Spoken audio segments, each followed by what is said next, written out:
Hello everyone, welcome to our JRF Adda platform. सबसे पहले तो आप सभी को प्यार भरा नमस्कार। दोस्तों, आज हमारे साथ में है राम सर, जिन्होंने हाल ही में 2 स्टेट के इंटरव्यूज दिए हैं, एक तो राजस्थान का और दूसरा यूपी का। सर का बहुत अच्छा अनुभव रहा है इंटरव्यूज का। तो आज सर आए हुए थे जयपुर, तो मैंने सोचा सर से एक मुलाकात भी कर लें और कुछ सर से कुछ ज्ञान अर्जित कर लें।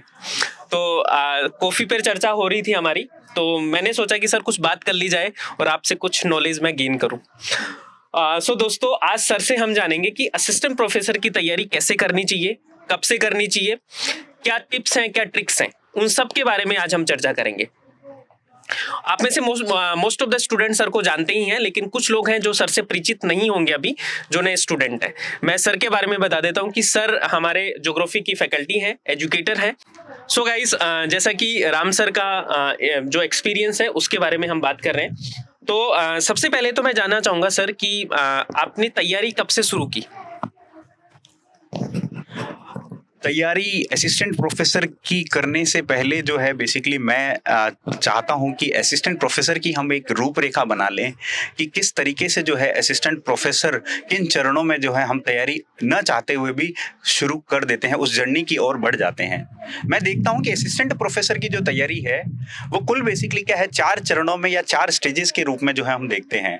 देखिए, स्टेज 1 जब आपने जो है अपनी यूजी कर ली और पीजी के किसी बेसिकली अच्छी यूनिवर्सिटी के एंट्रेंस एग्जाम जैसे सीयूटी, डीयूटी, इनके एग्जाम्स देते हो और वहाँ पर एक अच्छे कॉलेज में लग जाते हो। स्टेज 1 वहीं से शुरू हो जाती है आपकी असिस्टेंट प्रोफेसर की तैयारी, क्योंकि अब आप मास्टर्स की तरफ बढ़ रहे हो, स्पेशलाइजेशन सब्जेक्ट की तरफ बढ़ रहे हो। वही सब्जेक्ट आगे चलकर बेसिकली जो है आपका असिस्टेंट प्रोफेसर का ऑप्शनल सब्जेक्ट बन जाएगा। तो पहली स्टेज तो मैं ये देखता हूँ। उसके बाद दोस्तों, मास्टर्स में जब आप एनरोल हो जाते हो तो नेट एक जो है मिनिमम क्वालिफिकेशन होती है असिस्टेंट प्रोफेसर की, और मैं कहता हूँ नेट क्यों, नेट जेआरएफ निकालो ना यार, ठीक है। साथ ही साथ इकोनॉमिक स्टेबिलिटी भी मिले। मैं हर बार बात करता हूँ, स्टूडेंट की लाइफ में इकोनॉमिक स्टेबिलिटी होना बहुत ही जरूरी है। और दोस्तों, हम जेआरएफ अड्डा की टीम इसी प्रयास में लगे हुए हैं कि स्टूडेंट्स को जो है कभी भी जो है बेसिकली पैसे की वजह से वो अपनी ड्रीम को चेज ना कर पाए, ऐसा कभी ना हो। और आपको बता दूं कि ये जो नेट जेआरएफ निकालते हो, ऑलमोस्ट ये 20 से 25 लाख का 5 साल का पैकेज है दोस्तों। आर्ट्स की फील्ड में तो मैंने कभी नहीं देखा कि इतना अच्छा पैकेज आपको मास्टर करते ही मिल गया। तो मैं ये कहूंगा कि दूसरा चरण नेट जेआरएफ की तैयारी करना है। तो स्टूडेंट्स को अपने फर्स्ट ईयर में ही ये ठान लेना चाहिए कि मुझे नेट जेआरएफ की तैयारी करनी है। उसके बाद दोस्तों, आपको खुद पता है न्यू एजुकेशन पॉलिसी आई है, यूजीसी रातों रात बेसिकली नए नियम्स लेके आ रहा है, न्यू रूल्स एंड रेगुलेशंस लेके आ रहा है कि असिस्टेंट प्रोफेसर की मिनिमम क्वालिफिकेशन क्या होगी। तो आप सब लोगों को पता है, बीच में एक रेगुलेशन आई थी कि पीएचडी अनिवार्य कर दी जाएगी सर। अब एकदम से रातों रात पीएचडी अनिवार्य कर देंगे तो उन लोगों की तो ड्रीम्स शैटर हो गई, बिल्कुल सर, जिनके पास पीएचडी नहीं है। तो मैं आप सब लोगों को बोल दूं कि अगर आप असिस्टेंट प्रोफेसर बनना चाहते हो, अगर एकेडमिक एक्सीलेंस की तरफ जाना चाहते हो, तो आप एक ही दिशा देखिए। आप मास्टर्स में जाएंगे, एनरोल करेंगे, नेट की प्रिपरेशन करेंगे और तीसरा चरण पीएचडी में भी एनरोल करेंगे, ताकि आप जेआरएफ को भी जो है बेसिकली डेट ऑफ ज्वाइनिंग से ले सकें। ये हो गया, आपने इकोनॉमिक स्टेबिलिटी लेटी। अब हुई असली बैटल शुरू, the battle of assistant professor, the dream professor. और जब वो शुरू होगी तो अब जो है बेसिकली आपको पागलपन जो है सवार हो जाना चाहिए सब्जेक्ट का। आपको जो है सब्जेक्ट की हर एक एक स्टैंडर्ड किताबों के बारे में जो है बेसिकली जानकारी होनी चाहिए। एक लिस्ट बना लीजिए और उसके बाद सॉर्ट आउट कर दीजिए कि बेसिकली ये किताब मेरे को पढ़नी है और मल्टीपल टाइम्स पढ़नी है।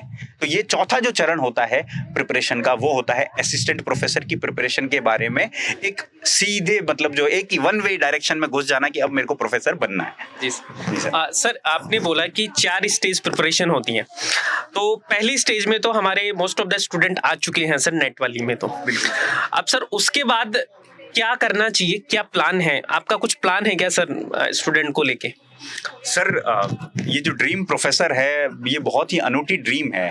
ये जेआरएफ अड्डा की टीम ने मिलकर ड्रीम देखा है बच्चों के लिए कि हमने अभी प्रिपरेशन की थी तो मोस्ट ऑफ द टाइम हमारी जो प्रिपरेशन थी वो सेल्फ मोड प्रिपरेशन थी। मतलब जहाँ से पता चला कि ये किताब अच्छी है तो हमने उठा ली और पढ़ना शुरू हो गए। इतना ज़्यादा कोई मतलब ज्ञान नहीं था, हमें कोई मार्गदर्शन करने वाला नहीं था हमारे पास में। अभी तो मैं हाल ही में JRF अड्डा की टीम से जुड़ा हूँ, लेकिन ऐसे मार्गदर्शन करने वाली कोई टीम थी नहीं। और आप सब लोग खुशकिस्मत हो कि JRF अड्डा की टीम सिर्फ इस दिशा में लगी हुई है। और बता दूं, RPSC असिस्टेंट प्रोफेसर की बहुत बम्पर भर्तियां लेके आने वाली है इस इलेक्शन में, ईयर में। आप बता सकते हो कितनी वैकेंसी आ रही है, अप्रोक्सीमेट कितनी वैकेंसी आने वाली है? सर लगभग जो है 1945 कुछ पोस्ट हैं। और अगर मैं सिर्फ मेरे सब्जेक्ट की बात करूं दोस्तों, स्टार्टिंग में तो 74 ज्योग्राफी की वैकेंसी आने वाली थी और अभी सुनने में आ रहा है कि 174 पोस्ट। हाँ, इस बार 48 थी और 174 पोस्ट। गोल्डन अपॉर्चुनिटी है ना। मेरे हिसाब से सर ये इतनी वैकेंसी गाइस हिस्ट्री में शायद ही किसी स्टेट ने निकाली हो, शायद ही किसी स्टेट ने सर। बिल्कुल सर। और सर असिस्टेंट प्रोफेसर एक ऐसा जॉब प्रोफाइल है गाइस, जैसे अभी हमारे कुछ कलीग से हम बात भी कर रहे थे कि इससे ऊपर कोई सैलरी होती ही नहीं है अगर मॉनेटरी गेन्स उसमें बात करें। राजस्थान में तो यही है सर। एक सर मैं एक चीज और बताना चाहूंगा कि जैसे आपने बोला कि क्या कुछ तैयारी है हम बात कर रहे हैं, तो दोस्तों आपके लिए एक बहुत ही बड़ा सरप्राइज है जो 5 से 6 दिन में आने वाला है या उससे पहले ही आ जाएगा कि हम ऑफलाइन सेंटर हमारे खोलने जा रहे हैं। और I think sir one stop solution होने वाला है असिस्टेंट प्रोफेसर के लिए। डेफिनेटली। और उसमें देश के नामचीन एक्सपर्ट्स हैं वो पढ़ाने वाले हैं सर। तो आपको बेस्ट क्वालिटी वाला जो मटेरियल है, बेस्ट क्वालिटी फैकल्टीज हैं वो आपको मिलने वाली है असिस्टेंट प्रोफेसर के लिए। इसके अलावा सर अभी हम JRF अड्डा के ऊपर क्या कुछ आप प्लान कर रहे हो सर स्टूडेंट के लिए? सर देखिए, सेट का जिम्मा तो आपके है, आपने सेट के लिए सब कुछ बच्चों के लिए प्लान कर दिया है। असिस्टेंट प्रोफेसर का जो जिम्मा है वो हम पे आया है कि असिस्टेंट प्रोफेसर वाले बच्चों को जो है बेसिकली कंटेंट की कमी ना हो, प्रिपरेशन का जो है एक दिशा मिले। तो हम लोग बेसिकली क्या है, असिस्टेंट प्रोफेसर की सारे सब्जेक्ट्स की जो है मॉड्यूल्स निकाल रहे हैं स्पेशलाइज्ड फैकल्टी के साथ में। और उसके साथ साथ में दोस्तों जो तीसरा पेपर सबकी कमजोरी होती है, अगर मैं राजस्थान स्पेसिफिक बात करूं सिर्फ, कि थर्ड पेपर की तैयारी कैसे करें, कहाँ से करें, क्या एक ही प्लेटफॉर्म पे सारी तैयारी हो सकती है या हमें बार बार एप्स में स्विच करना पड़ेगा, हमारा स्क्रीन टाइम न चाहते हुए भी बढ़ जाएगा। तो दोस्तों आप सब लोगों के लिए जो है एक मिनिमल स्क्रीन टाइम के बेसिकली प्लान के साथ में हम लोग लेके आ रहे हैं कि आपका सब्जेक्ट प्रिपेयर हो, साथ में जनरल स्टडीज का पेपर भी प्रिपेयर हो। तो जल्द ही बेसिकली क्या है, एक स्पेशलाइज्ड मॉड्यूल जो है जनरल पेपर थर्ड और जो एडिशनल जो सब्जेक्ट मॉड्यूल्स होते हैं जो सब्जेक्ट के, वो आपके लिए लेके आने वाले हैं हम। सर एक छोटा सा सवाल आपसे पूछना चाहूंगा। आपने थर्ड पेपर का जिक्र किया और जैसे आपके भी काफी फ्रेंड होंगे, मेरे भी काफी फ्रेंड थे जिन्होंने इस बार इंटरव्यू दिया था, लेकिन उनका एक बोलना था कि सर थर्ड पेपर की वजह से हमारा सिलेक्शन नहीं हो पाया। सो सर थर्ड पेपर का कितना रोल है? आपने इंटरव्यू दिया है, आपने बहुत सारे स्टेट्स के इंटरव्यू दिए हैं, आपने रिटर्न क्वालिफाई किया, तो थर्ड पेपर का क्या रोल है? दोस्तों मैं RPSC की बात करूं तो उसमें थर्ड पेपर का गाइस मतलब होता है जनरल पेपर, जहां पे आपका पूरा का पूरा जनरल स्टडीज आता है, GK आती है, करंट अफेयर आता है। तो सर उसका कितना रोल है? थर्ड पेपर राजस्थान के अंदर general studies of Rajasthan, specifically सिर्फ राजस्थान ओरिएंटेड जो है प्रिपरेशन होती है और इसके अंदर 50 मार्क्स का जो योगदान है वो अपना जनरल स्टडीज ऑफ राजस्थान का होता है दोस्तों। और मैं बता दूं कि ये जो है ये या तो आर या पार कर देता है, या तो आप रुक जाते हो इसकी वजह से या आप इसी की वजह से सेलेक्ट भी हो जाते हो। अक्सर ये सब लोगों की कमजोरी रही है दोस्तों। मैं इसमें बता दूं कि जो है इसके अंदर 5 यूनिट्स जो हैं होती हैं। एक होती है अपनी हिस्ट्री की, Rajasthan history art and culture और इसकी यूनिट। दूसरी होती है राजस्थान ज्योग्राफी की यूनिट। तीसरी जो होती है वो राजस्थान एडमिनिस्ट्रेटिव सर्विस या पॉलिटिकल की यूनिट होती है। और चौथी जो यूनिट होती है वो होती है राजस्थान इकोनॉमी की। और पांचवी जो है करंट इवेंट्स ऑफ राजस्थान होती है। और मैं आपको बता दूं दोस्तों कि ये सारी जो है बहुत ही ज्यादा भूमिका निभाती है। इकोनॉमी सर्वे और बजट जो है अभी आने वाला है हाल ही में, उस पर असिस्टेंट प्रोफेसर के हर एस्पिरेंट की निगाह होनी चाहिए। उसको आपको छोड़ना ही नहीं है। उससे लगा सीधे जो डायरेक्ट क्वेश्चंस आते हैं 15 के आसपास, सीधे क्वेश्चन फैक्चुअल्स। तो सर उसके लिए क्या कुछ प्लान कर रहे हो आप सर थर्ड पेपर के लिए? मैंने ऐसा सुना है कि आप कुछ प्लान कर रहे हो sir. Sir one stop solution तो मैं ही हूँ। मैं और मेरी टीम जो है बेसिकली राजस्थान ज्योग्राफी का जो है, राजस्थान हिस्ट्री का, राजस्थान पॉलिटी का और राजस्थान इकोनॉमी का और साथ ही साथ करंट अफेयर्स ताबड़तोड़ राजस्थान की, ये सारी जो है उनकी अलग अलग मॉड्यूल से सीरीज लेके आ रहे हैं। एक सिंगल मॉड्यूल के अंदर एक जगह पर आप सब लोगों को बहुत ही मिनिमल कॉस्ट के ऊपर दोस्तों, जहां 30 से 40 हजार रुपए जो है आप सिर्फ और सिर्फ असिस्टेंट प्रोफेसर की प्रिपरेशन करने के लिए डिफरेंट प्लेटफॉर्म्स पे पे आउट कर रहे हो, हम आपकी जो है ये 10,000 के अंदर अंदर, जी हाँ मैं यहाँ पर अनऑफिशियली डिक्लेयर कर रहा हूँ, शायद 10,000 के अंदर अंदर संभव होगा कि नहीं होगा, लेकिन आपको कमिटमेंट कर दिया है तो ये होगा ही। और मैं सर से बोलूंगा, हमारे जो बॉस सर हैं उनको बोलेंगे कि जो है आप इतना तो करिए बच्चों के लिए, 10,000 के अंदर अंदर इस कोर्स को जो है लेके आइए और बच्चों को जो है हम बिल्कुल सुचारू रूप से प्रिपरेशन करवाएंगे इसकी। डेफिनेटली सर, बहुत ही बड़ी हेल्प होगी स्टूडेंट के लिए, क्योंकि थर्ड पेपर के लिए एक वन स्टॉप सॉल्यूशन होना बहुत जरूरी है। बहुत सारे स्टूडेंट हैं जो इसकी वजह से असिस्टेंट प्रोफेसर का एग्जाम है वो क्वालिफाई नहीं कर पाते। मैं बता देना चाहता हूँ, 10,000 मैंने बोला है तो उसमें सब्जेक्ट प्लस जनरल स्टडीज का थर्ड पेपर बोला है मैंने, ठीक है। सब्जेक्ट का भी करवाएंगे और जनरल स्टडीज का भी करवाएंगे सर। डेफिनेटली। तो सर इसके अलावा आप लाइक आपने 2 स्टेट के इंटरव्यूज दिए, तो फाइनल सिलेक्शन अपना नहीं हो पाया, लेकिन मैं ऐसा मानता हूँ कि सर 2 इंसान होते हैं, एक तो होता है कि अपनी गलतियों से सीखें, एक होता है कि दूसरों की गलतियों से सीख ले। तो मैं अपने स्टूडेंट से को ये बताना चाहता हूँ कि आप गलतियां मत करो, आप हमारी गलतियों से सीख लो। तो सर ऐसे क्या पॉइंट्स हैं जो स्टूडेंट को ड्यूरिंग द प्रिपरेशन वो रिपीट नहीं करनी चाहिए जिससे उनको असफलता मिले? वो दोस्तों कहते हैं ना कि failures are the stopping stone of success, और सर ने जैसा बताया कि अगर दूसरों की गलतियों से सीख ले तो खुद क्यों गलती करें, हम तो एक ही बार में सेलेक्ट हो जाते हैं ना दूसरों की गलतियों से सीखने। तो मैं बता दूं कि मेरा जो है अगर सिलेक्शन नहीं होने के कारण इंटरव्यू बाधा नहीं बना है कभी भी। इंटरव्यू में हर बार मेरे अच्छे नंबर आए हैं। मैं आपको बता दूं यूपी वाले इंटरव्यू में 30 में से 27 नंबर आए थे जो कि हाईएस्ट नंबर थे।